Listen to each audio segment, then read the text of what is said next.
For today, luto muna tayo ng ulam mga kabulaw-law. Magkata tayo ng gulay ngayon. Let's go! Ito na sibuyas.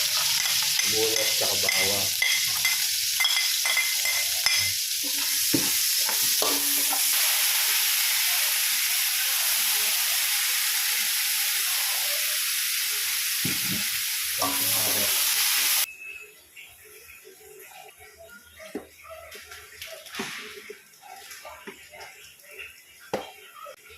Takpan natin. Pakuluan ng konti.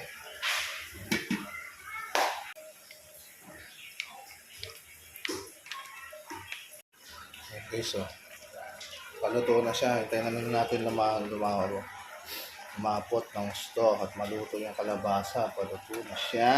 Sarap siya.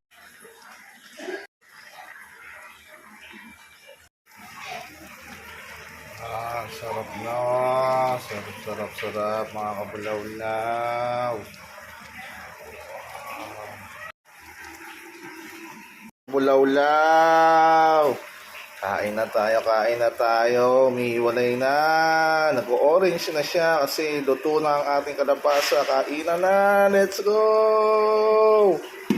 Mga kabulaw-law, kain na tayo. Let's go! Kain na.